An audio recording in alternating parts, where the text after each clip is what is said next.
Now, when I first read about the 1950s Black American middle class, I was surprised, and you'll see why as we go over the account.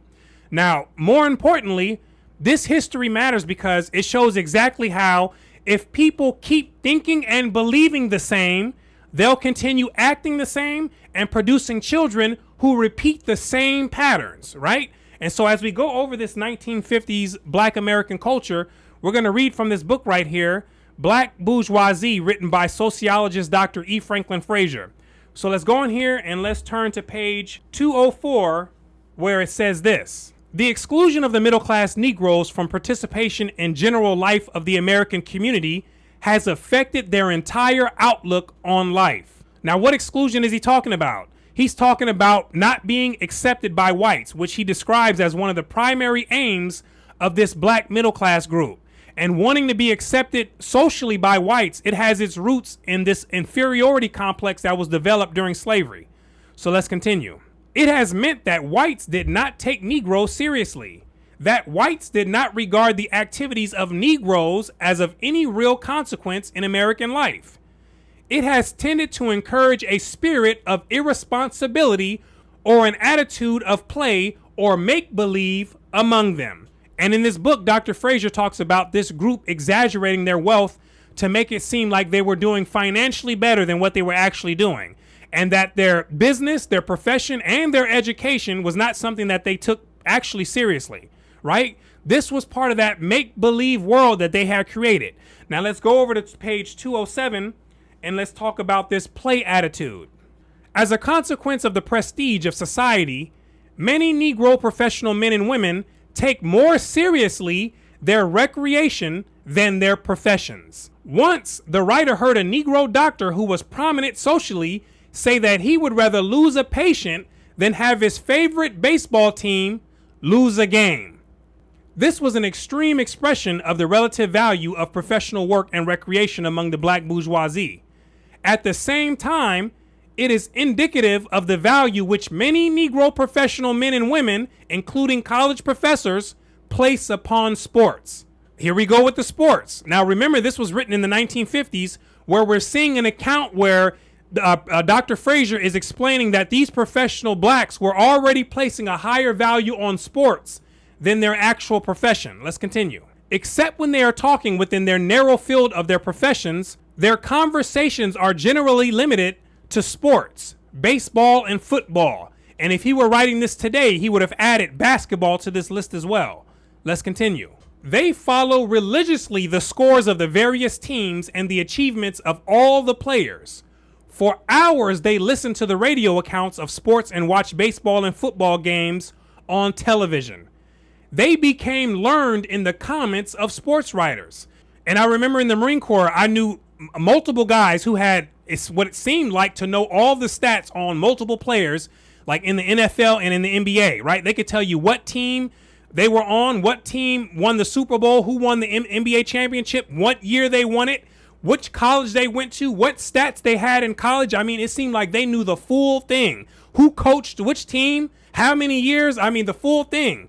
And at this point, I had already stopped watching sports to any significant degree. So I wasn't up to the latest information, but it was fascinating just how much time and effort that they had spent to accumulate this knowledge, right? Because even when I did watch sports more frequently, I wasn't nearly as knowledgeable as these guys were, right? I played basketball for my high school team, right? And I knew enough to have surface level conversations about what was going on, right? And after high school, I pretty much lost most of my interest in sports. The only thing that I may watch today is a few highlights from boxing or MMA, and that's about it, right? But if you were to ask me today who won the Super Bowl or the NBA championship this year, last year, or the year before, or whenever, I would be absolutely clueless. And if you ask me about which player plays on which team today, I would be just as clueless, right? Because I don't have a desire to stay informed on that subject. It's not important enough for me, right? But it is surprising to see that the Negro has had a long history of prioritizing sports. Let's continue. Often they make long journeys in order to see their favorite teams, white or Negro, play baseball and football games. The prominent role of sports in the serious playing of Negro society stems partly from certain traditions in the Negro community. It reflects to some extent the traditions of the gentleman who engaged in no serious work. But in addition, preoccupation of Negro society with sports is related to its preoccupation with gambling, especially poker. And this culture is stemming from the old Southern culture where the rednecks were involved in these types of activities as well. The blacks were influenced a lot by these types of people in many different areas of the development of black culture, right? Now, from here, let's go a little bit into their culture of self-hate and low self-esteem in this next part, right? Which is important because it gives insight as to why blacks today take interest in certain programs and why they shy away from certain fields. And so let's go on here to page 216, where it says this. Since the black bourgeoisie cannot escape identification with Negroes, they experience certain feelings of insecurity because of their feeling of inferiority. Their feeling of inferiority is revealed in their fear of competition with whites. There is first a fear of competition with whites for jobs. Notwithstanding the fact that middle-class Negroes are the most vociferous in demanding the right to compete on equal terms with whites, many of them still fear such competition. They prefer the security afforded by their monopoly of certain occupations within the segregated Negro community. For example, middle-class Negroes demand that 2 Negro medical schools be reserved for Negro students and that a quota be set for white students, though Negro students are admitted to white medical schools. What they're really saying is that they don't believe that they can compete intellectually with these other groups, right? They may give all sorts of other reasons, but the underlying belief is that they don't believe that they can compete in these areas. You got to understand this, because you won't find a quota system in professions like basketball or football, right? Because they're confident that they can compete in that area. But when it comes to these intellectual matters and thinking, right, they don't think that they can compete in there because that's what they have come to believe about themselves, right? But you have to understand this, that the truth is that anyone can be competitive in any profession or any intellectual subject if they have a dominant desire to do so. But the blacks, they're never going to be able to be competitive in those areas if they continue to spend vast amounts of time indulging in sports and entertainment. It's just not going to work. It does not work that way, right? You cannot compete against people in intellectual professions who do the opposite, right? And they spend the vast majority of their time on these intellectual matters and minimal time on sports and entertainment, right? These are just the basics that we're talking about, right? These are the basics.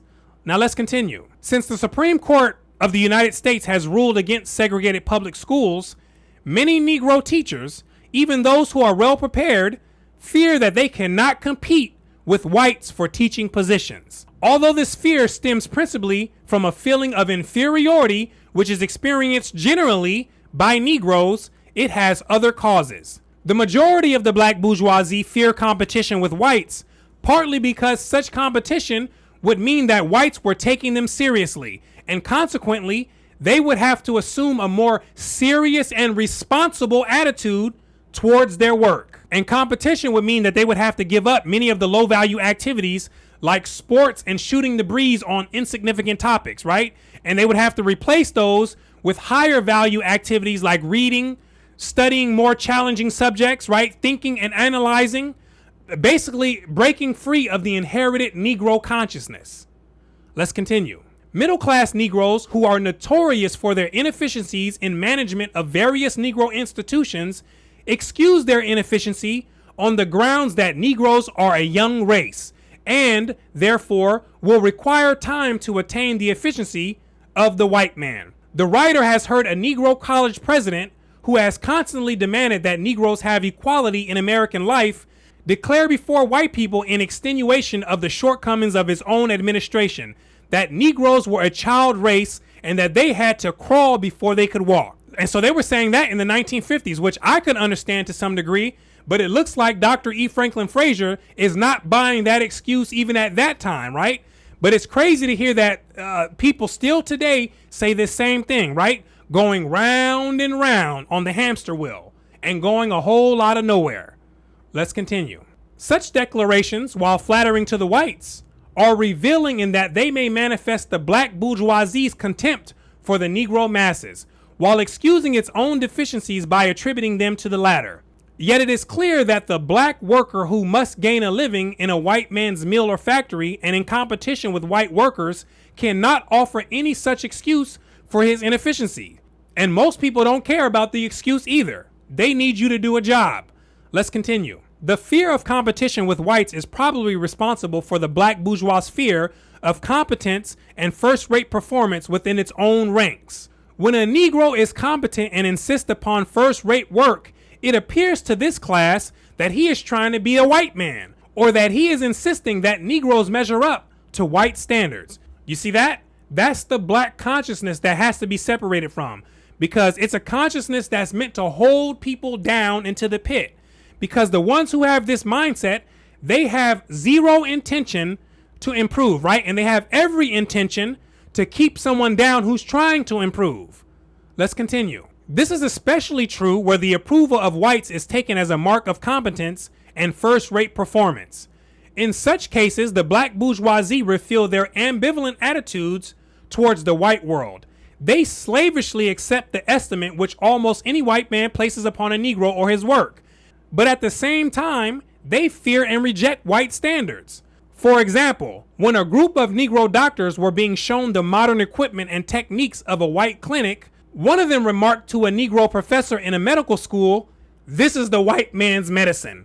Again, when was this published? In 1957, and there's still groups of them saying the very same thing, which is absolutely crazy, right?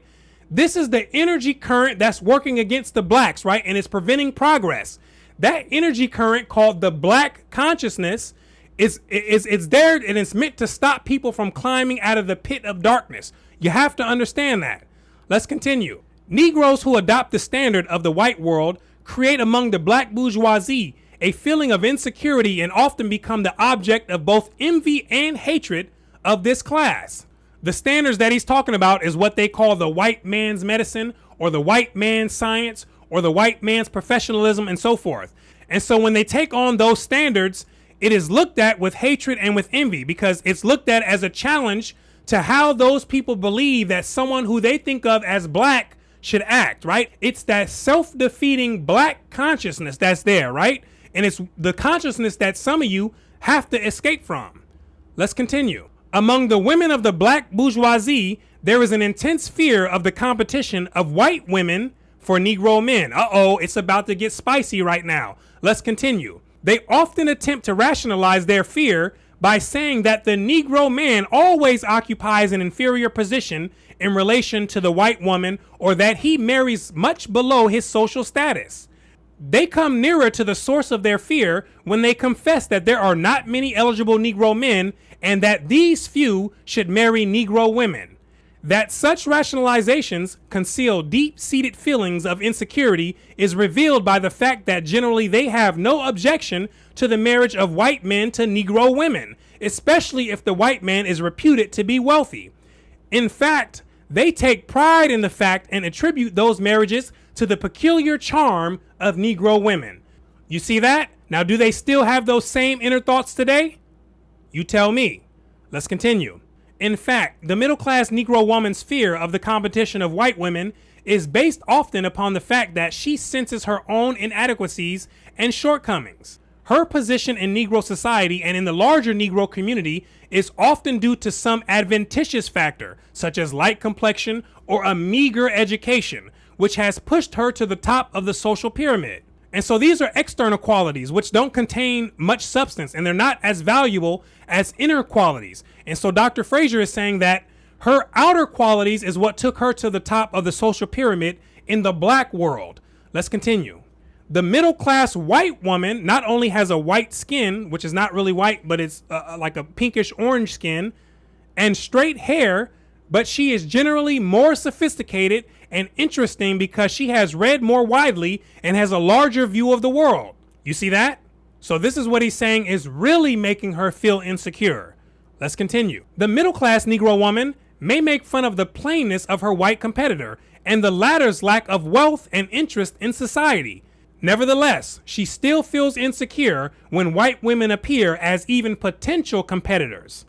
Both men and women among the black bourgeoisie have a feeling of insecurity because of their constant fear of the loss of status. Since they have no status in the larger American society, the intense struggle for the status among middle-class Negroes is, as we have seen, an attempt to compensate for the contempt and low esteem of the whites. Great value is, therefore, placed upon all kinds of status symbols.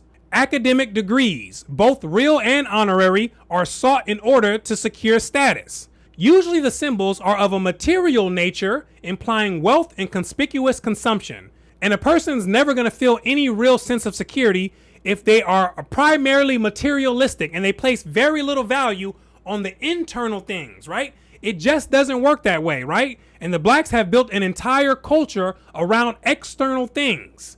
Let's continue. Sometimes Negro doctors do not attend what are supposedly scientific meetings because they do not have a Cadillac or some other expensive automobile. School teachers wear mink coats and maintain homes beyond their income for fear that they may lose status. The extravagance in social life generally is due to an effort not to lose status, but in attempting to overcome their fear of loss of status, they are often beset by new feelings of insecurity. In spite of their pretended wealth, they are aware that their incomes are insignificant and that they must struggle to maintain their mortgage homes and the show of wealth in lavish social affairs. Now, in the book, Dr. Fraser talks about how the black middle class was spending and attempting to live comparable to the white upper class, right, as far as income is concerned.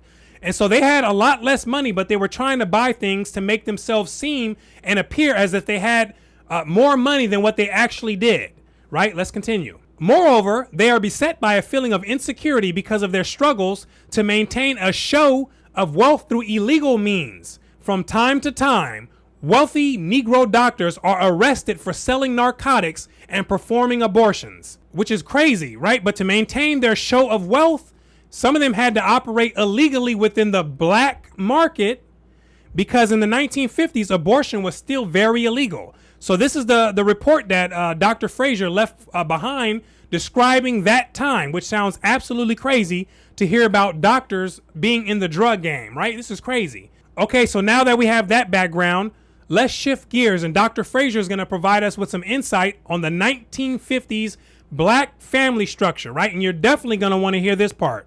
Here we go. In the South, the middle-class Negro male is not only prevented from playing a masculine role, but generally, he must let Negro women assume leadership in any show of militancy. This reacts upon his status in the home, where the tradition of female dominance, which is widely established among Negroes, has tended to assign a subordinate role to the male. And this is another part of black consciousness. It includes women running the house and the men being submissive to the women, right? As the standard, right? Like he said, well established within the Negro community.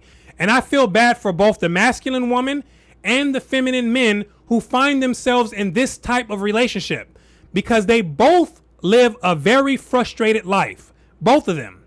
And later on in other videos, we can do some lessons for the men to make sure that you never end up in this type of relationship, because ultimately it's up to you, right? It's up to you to develop yourself in such a way that allows a woman to feel comfortable expressing her feminine nature with you.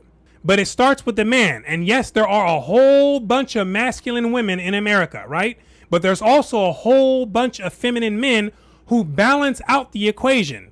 And a feminine man is someone who's always complaining, arguing, has no emotional control, easily agitated and angered, right? Has minimal ambitions and goals, no purpose, right? No self-improvement, always blaming, and always waiting for someone to come and do something for them.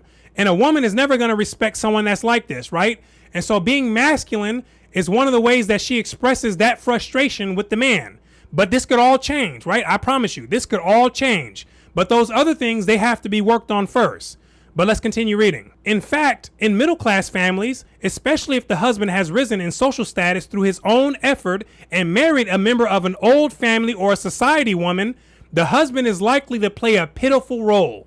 The greatest compliment that can be paid such a husband is that he worships the wife, which means that he is her slave and supports all her extravagances and vanities, which is absolutely ridiculous if you ask me.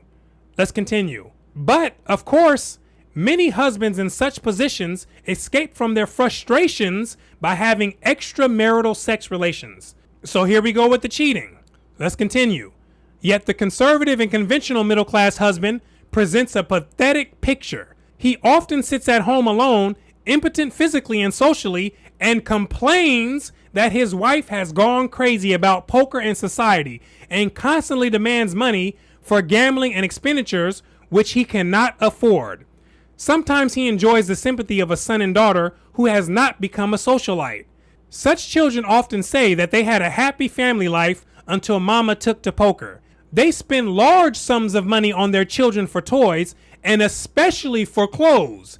They provide their children with automobiles when they go to college. And here's why they do it. All of this is done in order that the children may maintain the status of the parent and be eligible to enter the social set in Negro colleges. It's a status symbol. That's what many blacks were about back then, and that's what many blacks are still about today, right? And that's a major part of black culture. Let's continue. When they send their children to northern white colleges, they often spend more time in preparing them for what they imagine will be their social life than in preparing them for academic requirements of these institutions. And when you understand this, it points to one of the many reasons why blacks score the lowest on many of the tests, right? They have a culture that they have developed that places a much higher value on social things rather than studying, right? And we all know this. Let's continue. Sometimes they may project upon their children their own frustrated professional ambitions. But usually, even when they send their children to northern white universities as part of their social striving within the Negro community, they seem to hope that their children will have an acceptance in the white world which has been denied them. Because middle-class Negroes are unable to indulge in aggression against whites as such, they will sometimes make other minority groups the object of their hostility.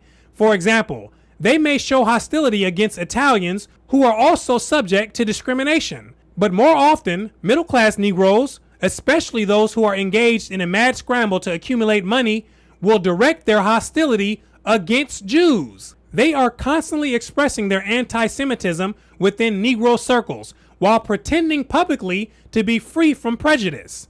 They blame the Jew for the poverty of Negroes and for their own failures and inefficiencies in their business undertakings. In expressing their hostility towards Jews, they are attempting at the same time to identify with the white American majority. The repressed hostility of middle-class Negroes to whites are not only directed toward other minority groups, but inward towards themselves. This results in self-hatred, which may appear from their behavior to be directed towards the Negro masses, but which in reality is directed against themselves. While pretending to be proud of being a Negro, they ridicule Negro physical characteristics and seek to modify or efface them as much as possible. And that's how you get a lot of women pressing and perming their hair, which is something that is not allowed in the Earpoist community, right? It's not allowed in the Earpoist community.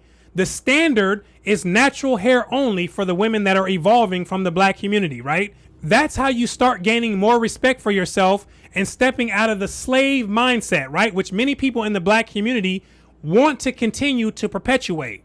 Let's continue. Within their own groups, they constantly proclaim that N-words make them sick. The self-hatred of middle-class Negroes is often revealed in the keen competition which exists among them for status and recognition. This keen competition is the result of frustrations which they experience in attempting to obtain acceptance and recognition by whites. Middle-class Negroes are constantly criticizing and belittling Negroes who achieve some recognition or who have acquired a status above them. And that's the black consciousness of trying to pull people down into the pit when they're starting to climb out, right? That's the black consciousness. Let's continue. They prefer to submit to the authority of whites than to be subordinate to other Negroes. And why is that? Because that's the relationship that the slaves understood. That's what the slaves knew. The whites running the show and the blacks following the orders and following along, right? Which is a consciousness that they have passed on from generation to generation, right? So the black had a problem taking authority from someone that he viewed as black because he saw himself as worthless. And he projected those views onto that other person who he also saw as a black person. So let's continue. For example, Negro scholars generally refuse to seek advice and criticism of competent Negro scholars and prefer to turn to white scholars for such cooperation. In fact, it is difficult for middle-class Negroes to cooperate in any field of endeavor. You see that? That's the black mentality, unable to cooperate on anything meaningful because someone is always trying to outshine the other person, right? Someone's always jealous. Someone's always envious of the next person. Someone's always trying to scam the next person. No emotional control, right? Self-hatred, right? These are just a few of the reasons why it makes it very difficult for them to work things out, right? But the good news is that this could all be overcome. But you have to stop believing yourself to be a black person, and you have to drop the black consciousness, or you're just going to continue going round and round on the hamster wheel and doing the same thing over and over and getting the same results. Understand? Now let's continue. It is as if he said, "You are only a Negro like myself, so why would you be in a position above me?" And again, that's the black consciousness that I'm talking about, which breeds self-hate. Now, is this still the case today? And if so, that means that you have to do something different. Or in the next 70 years, you're going to have offspring still having the same discussions and going nowhere on the hamster wheel. But not us, right? We've already got out of there. The Earpoise people, we're going in a completely different direction, right? And some of you are going to come too. And the rest of the people are going to continue doing the same thing over and over. Understand? Now let's continue. This self-hatred often results in guilt feelings on the part of the Negro who succeeds in elevating himself above his fellows. He feels unconsciously that in rising above other Negroes, he is committing an act of aggression which will result in hatred and revenge on their part. The black bourgeoisie, as we have seen, has created a world of make-believe to shield itself from the harsh economic and social realities of American life. This world of make-believe is created out of the myth of Negro business, the reports of the Negro press on the achievements and wealth of Negroes, the recognition accorded them by whites, and the fabulous life of Negro society. Some of the middle-class Negro intellectuals are not deceived by the world of make-believe.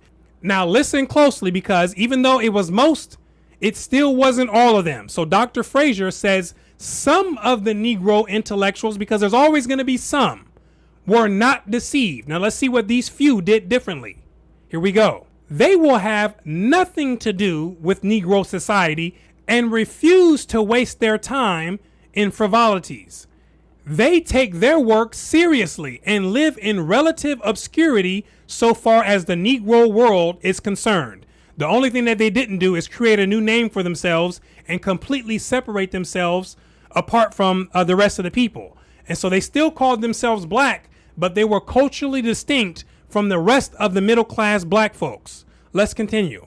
Others seek an escape from their frustrations by developing, for example, a serious interest in Negro music, which the respectable black bourgeoisie often pretend to despise. In this way, these intellectuals achieve some identification with the Negro masses and with the traditions of Negro life. But many more middle-class Negroes who are satisfied to live in the world of make-believe but must find a solution to the real economic and social problems which they face seek an escape in delusions. They seek an escape in delusions involving wealth. This is facilitated by the fact that they have had little experience with the real meaning of wealth and that they lack a tradition of saving and accumulation. Wealth to them means spending money without any reference to its source. Hence, their behavior generally reflects the worst qualities of the gentleman and peasant from who their only vital traditions spring. Therefore, their small accumulation of capital and income which they receive from professional services within the Negro community make them appear wealthy in comparison with the low economic status of the majority of Negroes. The delusion of wealth is supported by the myth of Negro business. Moreover, the attraction of the delusion of wealth is enhanced by the belief that wealth will gain them acceptance in American life. In seeking an escape in the delusion of wealth, middle-class Negroes make a fetish of material things or physical possessions. They are constantly buying things, houses, automobiles, furniture, and all sorts of gadgets, not to mention clothes. Many of the furnishings and gadgets which they acquire are never used. Nevertheless, they continue to accumulate things. The homes of many middle-class Negroes have the appearance of museums for the exhibition of American manufacturers and spurious art objects. The objects which they are constantly buying are always on display. Negro school teachers who devote their lives to society like to display 20 to 30 pairs of shoes, the majority of which they never wear. Negro professional men proudly speak of the 2 automobiles which they have acquired when they only need one. The acquisition of objects which are not used or needed seems to be an attempt to fill some void in their lives. And when this book came out in the 1950s, this community was hot because it had exposed some of the deepest secrets that they had and their insecurities. And also this world of make-believe that they had created. Now watch this right here. Here we go. Moreover, the black bourgeoisie have shown no interest in the liberation of Negroes, except as it affected their own status or acceptance by the white community, right? This new black bourgeoisie, they never cared about the liberation or the upliftment of the people. They only cared about themselves, right? This is not the same type of group that you get like with the Booker T. Washingtons and the W.E.B. Du Bois, who come from a different class of black folks, right? This is a new type of black bourgeoisie with a new agenda. Let's continue. When the opportunity has been presented, the black bourgeoisie has exploited the Negro masses as ruthlessly as have whites. And that's why I've said before, that is both the blacks and the whites who are eating off of the black community. It's both of them, right? Both of them are exploiting that community for their own gains. Understand, right? Some of those blacks who are in these prominent positions, they like the system and the condition just the way it is, right? Just like some of the whites in those prominent positions do too. Both of them like it just the way it is. And those blacks, they'll sell the other blacks out just as quickly as those African tribes sold those other African tribes out to the Europeans. Let's continue.